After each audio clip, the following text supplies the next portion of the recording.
Today we take you to a place that throughout the U.S. is debated.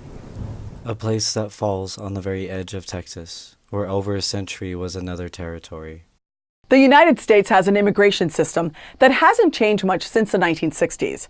We bring you to the border, the bridge for those seeking a life beyond.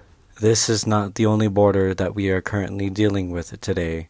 Beforehand, our president was able to basically pass any bill or reform because his party both controlled the executive branch along with both houses of Congress. Just recently we are now dealing with divide in powers against with the House is divided. We are now looking at legislative gridlock of the 21st century. However, the number of immigrants has grown from 5 million to nearly 44 million.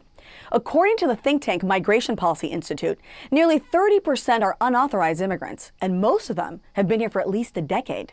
Some mention of DACA or the border wall plan or piece of legislation that affects either the border or the people crossing over.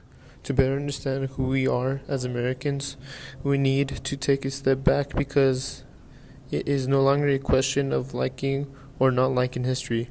Usually people hate history because they do not like their own story, let alone their predecessors. Each person who identifies themselves as an American has come from some other place in the world other than those that were here before us, such as the Native American tribes. When we as a nation not only understand this simple fact, but understand that each person has a piece of the globe that they carry with them, whether it be the way they talk, their culture, or tradition, we form a more perfect union. So why don't they just get in line, you may ask? Well, one reason, for most unauthorized immigrants, there is no line. If you don't have an immediate family member here with permanent status, getting a green card is really hard. When it comes to the point that we are not remembering our own stories, we have to pause to see how far we have come and could be of the brick of re-entering something we left back in the Great Wars.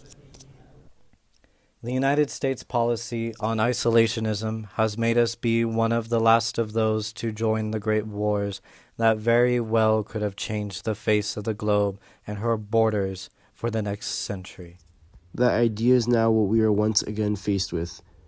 And if we enter it, will the U.S. be able to stand up to the powers of the globe, alone or united by her own people, with her connections to the rest of the nations?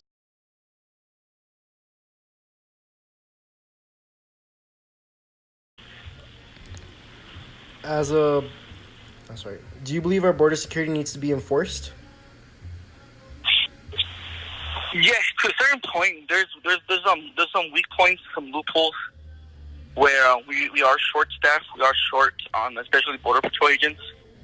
I think we got a memo that an average border patrol agent, they're spread out every 5 to 10 miles in certain areas. You know what I mean? In the Big Bend sector, El Paso sector is pretty secure, and I think that we need to put or at least make an effort to just strengthen our weak points and our manpower especially.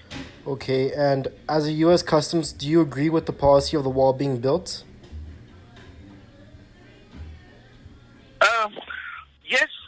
Yes and no, but I try to be as biased as I can, and but yeah, especially here, these guys.